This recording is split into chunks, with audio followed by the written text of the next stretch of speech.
Feast TV is brought to you with support from Missouri Wines, Whole Foods Market, L'Ecole Culinaire, and the Raphael Hotel. The art of food isn't kept just in the kitchen and in the field. This is the craft episode. I'm Cat Neville, and this is Feast TV.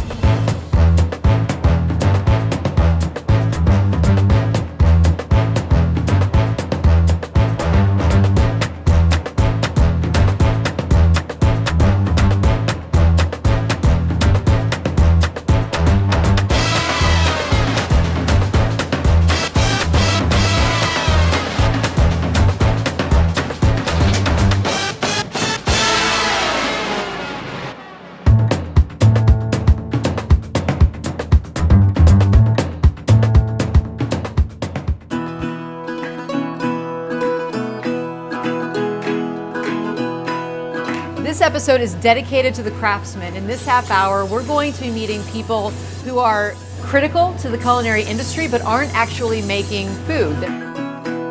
So I'm here at Bertarelli Cutlery on the Hill in St. Louis, Missouri with Dan. So these knives, is it chefs, home cooks? Who's buying them?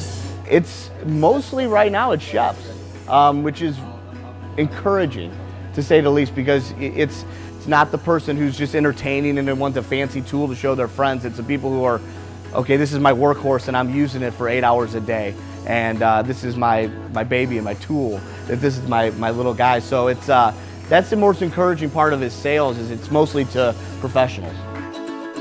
So what is it about those handmade items? What is it that draws people to those types of items? It's a sense of a story, I believe, to actually have a chance to meet the person who has sat down and put their blood, sweat, and tears into a tool or a product, whether it be a cutting board or a knife. I think it adds to the charm of it. It's a lot of it is a one-off situation too, where it's the only one that's ever going to be made like that.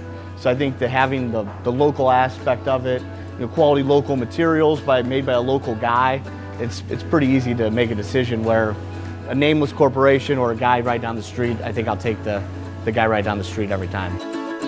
We're proud to carry a couple of them, and Halcyon Forge is one of them that we're really focused on, and he's making great stuff. Well, we're lucky enough that Joe opened up his shop for our cameras, so we are going to go see how he makes those reclaimed and recycled steel knives right now.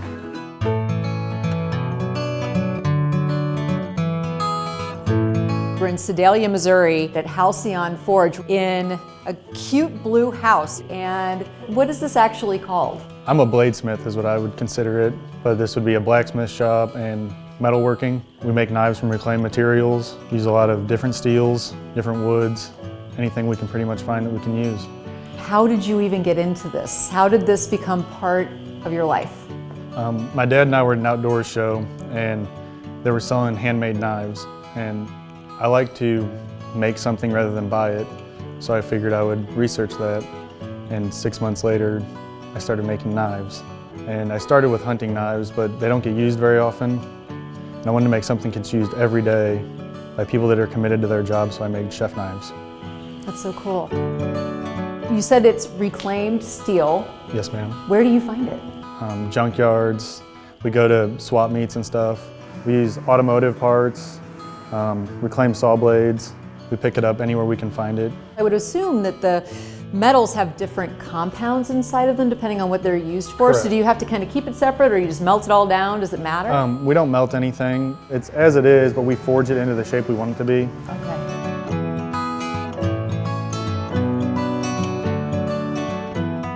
Most of my knives are sold to Bertarelli Cutlery, and I also do a lot of custom orders. So custom orders from chefs. Mm-hmm. So this one is a custom order, and the girl has sent me a piece of her apron from her first job, and I made a laminate out of it, and that's what this is. Oh, cool. And then she told me that one of her interests is whiskey, so I found some oak whiskey barrel wood, and that's what the rest of the handle is. It's gorgeous. So what made you realize that you could turn this into your livelihood, your craft? I wanted to do something different, unique. I wanted to take the old and make it new again into something beautiful and useful. So I start with reclaimed steel. This would be a saw blade. It was 28 inches when we started. I'll draw my shape on there and then I cut it out. And you're going to grind down these edges so that it kind of meets your template? Right. So from there we will shape it closer and then we will go to the forge and forge it.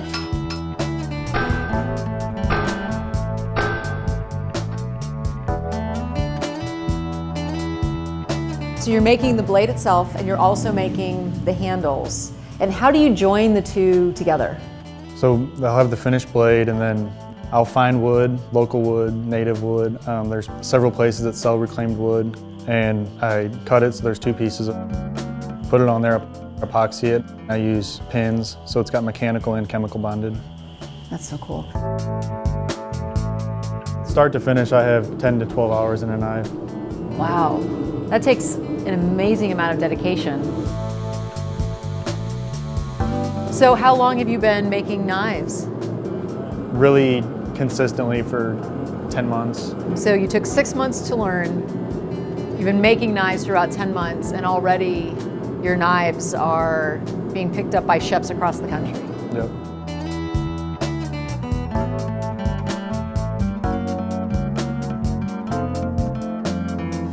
So now it's finished.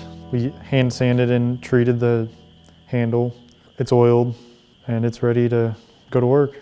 When I was watching you work, it's very exacting. Have you always been a very exacting and focused person? Not at all. Like this is the only thing that I want to make perfect every time.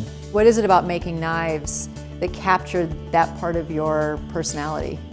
It's got everything that a hobby needs to have. Steel, fire, wood, sharp, and the fact that it can be used every day. It's a great feeling to know that my knives are out there working every night when I'm still up too.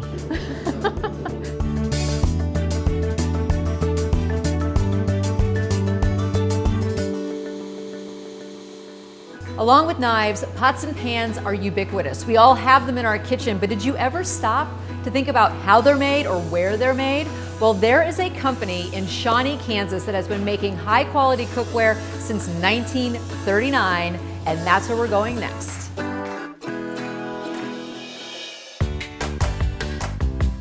Here in Kansas, Vitakraft has been hand manufacturing amazing cookware since 1939. We have a chance to go inside the manufacturing facility to see how these pots and pans go from blanks to finished product. Wow. We'll start out going this way. Okay. Pretty big. This is amazing.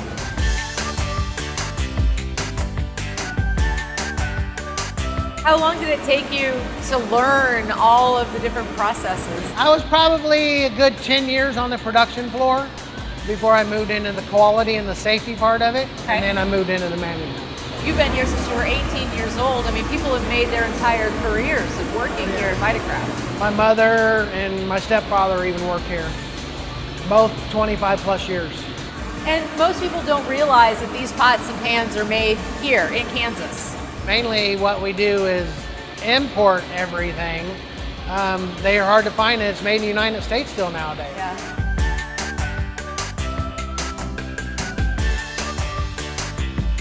This is how our blanks come in before we draw them into a pan. Everything comes in a flat disc. This right here is a what we call cladded metal, which is stainless steel on the outside, an aluminum core, Okay. and then stainless steel on the inside also. That's so cool.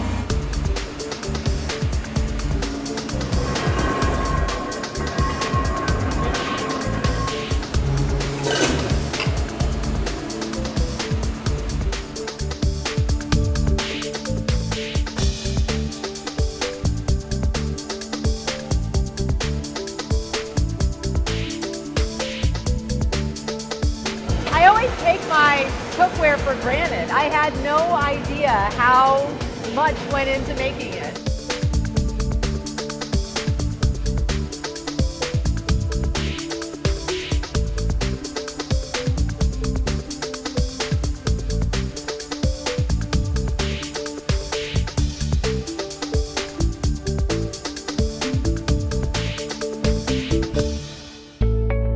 One of the really interesting things about Vitakraft to me is that, I mean, the warranty is incredible. I mean, if you break it at any time, you ship it back here and it'll be fixed, replaced. Absolutely. We have a lifetime guarantee on our cookware. So, and we get stuff back that was made, in the 40s and stuff, and we still fix it or replace it.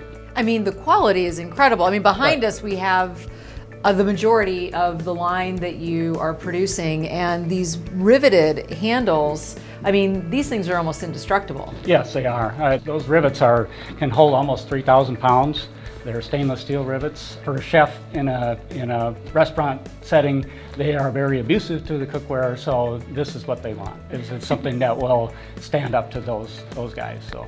Well, and I think that it is a real surprise when people find out that cookware that is this high quality, that's this professional, really is being made by hand by multi-generations here in Kansas. Right.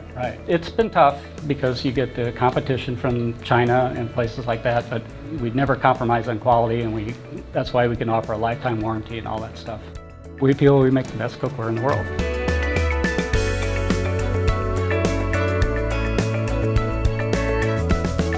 So Vitakraft has been in operation since 1939, and you're kind of pushing into a new era now. Talk to me about how the brand is evolving. Yeah, really, Vitakraft was founded on direct sale. Direct sale is still a major part of our business, but the direct sale model is changing. The time of when the cookware salesman would come into your home and cook you a meal and then ask you to buy cookware, well, people are busier today. It's a harder deal to do. So I had to try to take the company and change the business model a little bit. And I said, let's go after the commercial market and the retail market, because we make the best cookware. Let's make it bulletproof for those markets. When I came here, I didn't think I was going to be president, but hey, this is America. Opportunities happen. But the most important thing on the plate is if you can create a demand, create sales for your product, the more people I can hire, and that's what it's about. And that to me is amazing, that these products are being built to last. When everybody talks about how things aren't made to last anymore, right. These pots and pans are being made to outlast all of us. We use high quality material, all right? We have a real lifetime warranty and take care of the customer after the purchase. I refuse to cheapen the product, all right? I'm gonna try to give you the best cookware I possibly can. And I believe that's what makes us who we are.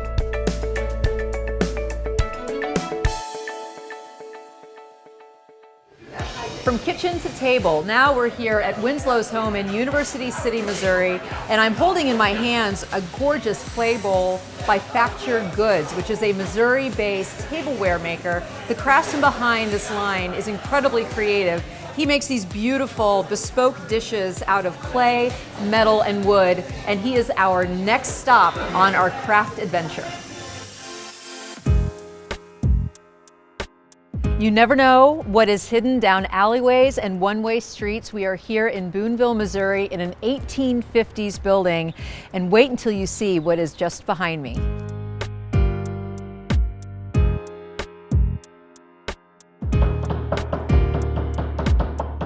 We are here to meet the genius behind Facture Good, and I'm not kidding. The work is absolutely beautiful. Aaron works with metal, clay, and also wood to create bespoke items that are shipped all around the world. And where do you get your inspiration? A lot of my inspiration comes from architecture, food stylists, other makers, contemporary basketry, and contemporary sculpture. My inspiration comes from everywhere. Well, when I look at your work, I feel like there's a real significant hand in it, like the maker's hand is part of the finished piece. Yeah. And is that intentional? Yeah, all of my work whenever I was in grad school was about handwork. So I think that kind of made its way into what I'm doing now with Facture Goods. And a lot of the response I get from people is that they always are really excited that this looks like a piece that could have been manufactured, but then the reality is that I made it all myself, so. And what'd you start with? Spoons. I started whenever I was in grad school. I was carving spoons, and I just loved being able to make a thing that somebody found really useful and that they would use in their everyday life. So wooden or metal spoons? Wood. Yep. Walnut is my favorite to carve. It is still hard enough that I can get a really beautiful surface, and I can carve probably like 30 of these spoons and not feel fatigue. Oak, I could get one out a day if I really am lucky. It's really, really dense. Tell me about this fork and kind of the stage of production that this is in. So this fork, this is really just a prototype in my mind, but I made it specifically for a food stylist in San Francisco. So this one is perfect because it photographs really well, but I just got a thicker gauge brass to make ones that are going to be functional. You do make things that are just available, that people can order, but you get a lot of just out of the blue requests for crazy things. I do. It's kind of great because I get to work with somebody and use the way that they think to create things specifically for them that totally spawns into something different. So how do you test these things to know, like you said, this is a prototype fork, it's not really something that is meant to be used on a daily basis. So do you send stuff off and get feedback, or do you test it yourself? So luckily, you know, I love to eat and I love food and I love kind of food culture. So a lot of the time I will use these items in my own home, but I love sending it out and getting feedback and getting criticism. And you work with chefs, and specifically in St. Louis, you're working with the chefs over at Niche. So tell me what that collaboration is like. So far, it's been probably my favorite thing that I'm doing right now. They have these really cool ideas. When we were making those items, they were just kind of like, this is the plate that we serve one of our desserts on and we're not happy with it. What do you think you could come up with? Don't tell us, just do it. And I was like, okay. Oh, how fun. Yeah. That's kind of an ideal situation for an artist. It's just been fun to like work more artistically instead of just kind of pumping and doing the grind of producing the same product every day. Definitely. So will you show me some of the stuff you're working on? Sure. Oh, good. I'm excited. These are newer kind of ideas that I have for some solid bowls or just larger bowls for people, because a lot of people have been requesting that. It almost reflects the food that you're putting into it. Like, you know, you could put a bunch of berries in here. They're so cute. I'm always really excited when an item can be like, oh, that will totally help me in some way, or I've always been looking for something like that.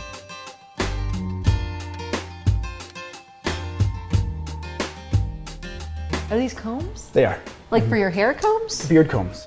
This is like so perfectly hipster. It absolutely is. Yeah. It's one of those things that it's like you never actually need it until you see it. These, you hand carve them. I'll carve and then I'll kind of shape. Okay. And then I will file to kind of take that even further with the shaping of it. And then it's sanding all the way from 80 up to 1200 grit. So it's a constant sanding. And then it's beeswax and coconut oil. Yes. For me, I don't like that like hard shell look, that glossy look to wood. I like this more kind of natural oiled look. And some of those other finishes are totally food safe and wonderful, but it's just a total aesthetic choice for me. That's great. So these are a salad set. So they're salad servers. These were an example of a store that was really interested in having a salad set, and I hadn't really ever had time to make any. And the great thing about these is that they're matched. So they're from this chunk of wood like this that I carve on one side, and then I flip it, carve the other side, and then I'm able to kind of cut it through on my bandsaw, and then I have a perfect like mate. That's fantastic. And that level of detail is what people respond to in these kinds of handmade items. Here, you want to be able to see that all of that, you know, time and thought was put into creating this object. Yeah, and I hope that that's what they get out of it. I get to, you know, come and work for myself every day. And it's great because I can literally just do everything that I want. It must just be so satisfying. Like you come in, you probably have your mug of coffee or whatever, and then you are almost in your own head all day and just creating, coming up with ideas. It is. It's a really fulfilling thing to be able to kind of come into your own space and be in total control of whatever it is that you do.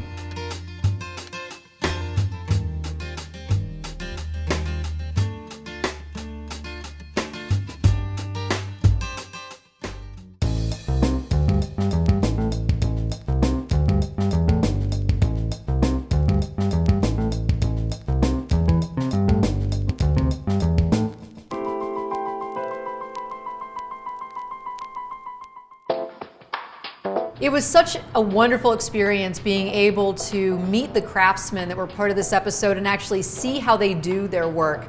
It was an extremely cool experience. Now, for this episode, I am going to be making an Indian curry with seared scallops, basmati rice, and also a little bit of a quick pickled onion. And I'm going to be pairing this Indian dish with a traminette from Adampukta. Now, Adampukta is located in the Herman region of Missouri, and traminette is a wonderful white wine. It is floral, slightly acidic, and it's going to be a perfect match with that sweet, slightly hot curry. So the first thing I'm gonna do is go ahead and get my rice started. So the way to make a classic basmati rice, a couple tablespoons of butter are gonna go into my pan, and I'm just gonna toast the rice really quickly and then add in my water.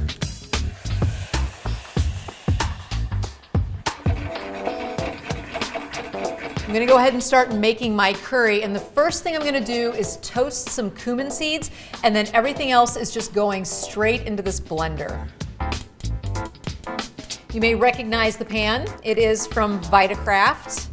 So fun to know that cookware is being made in Kansas. So while I'm waiting for that to toast, I'm gonna go ahead and start putting some of my ingredients in. I have cashews. Love the flavor of cashews. It's very delicate and buttery. Now I'm using a spoon to peel my ginger. So rather than using a knife where you'd actually end up losing so much of the flesh of the ginger, this is the easiest way to do it. All right, I think my cumin is toasted. There's a beautiful aroma and color. Put that right into my blender, along with the ginger. You know, it's one of those things about food, whether you're going to a restaurant or cooking in your own home, is that you learn so much about a culture when you eat the food from that culture. It's a nice way to open up the world to not only yourself, but to your family and your friends. Next up, 3 cloves of garlic. Garlic seems to go into everything.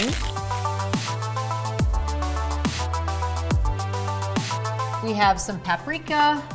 We have a little bit of garam masala. We also have some black peppercorns and coriander and cayenne pepper, because you do want to have a little bit of heat. Okay, I'm going to put in a couple tablespoons of tomato paste and also some peanut oil. And toss in a handful of cilantro. Now I'm just going to chop up a chili. I just want it to have some nice fresh spice. Last ingredient I'm adding is shredded coconut. Now this is going to be one of those wonderfully creamy coconut milk curries. And so adding some of that beautiful coconut into the curry itself is just going to amplify that flavor.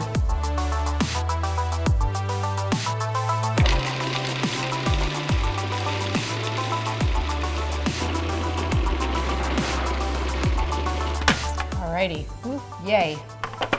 I love this kind of cooking. And I have my lovely Facture Goods clay bowl here. That looks fantastic. I'm gonna set this aside and then I'm gonna sear my scallops. These scallops are gorgeous, and these are sea scallops. The sea scallops are gonna give you that really nice meaty bite. So I'm gonna sear these scallops and get a nice caramelized crust on them. And you wanna be careful with how you cook scallops, because if you overcook them, they get tough. They're not very good at all.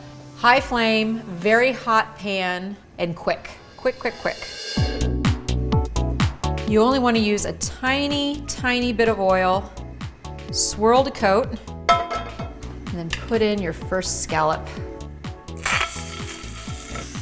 So you want to keep an eye on it. You can see that as the scallops cook, they become white all the way through. And don't get over anxious and try to turn these before they're finished, because this is so delicate and it will rip the flesh of the scallop.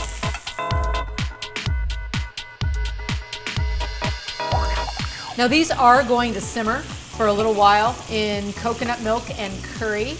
And so I don't want them to be cooked all the way through. I want them to be just a little bit underdone so that they can finish cooking in that gorgeous sauce.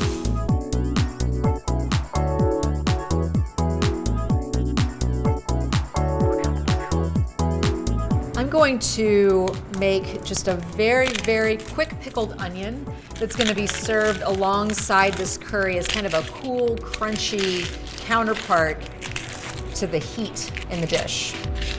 I'm going to cut the onion very, very, very thinly, and then I'm just going to sprinkle it with a little bit of lime juice. I'm going to add in just a little bit of that grapeseed oil, and I'm going to pan fry a good amount of my curry paste. All I want to do is make this aromatic, and we're there. So now I'm going to stir in the coconut milk.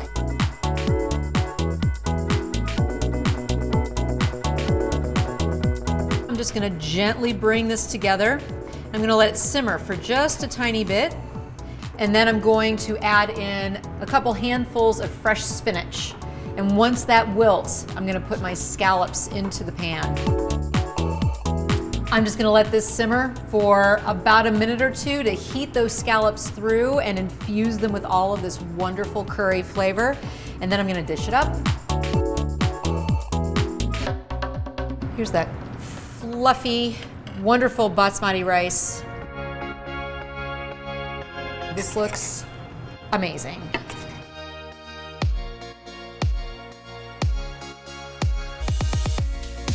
All this is going to be paired with a traminette from Adam Pukta. And traminette is a hybrid grape. It was recently developed, like within the past 10-15 years, and it has a beautiful floral aroma that is going to go really, really nicely with this curry. You want to have a wine that has some acidity, a little bit of sweetness, not too much obviously, to kind of cut through the heat and the richness of the curry dish. This is beautiful. So thank you for joining me on this Craftsman episode of Feast TV, and I'll see you next time.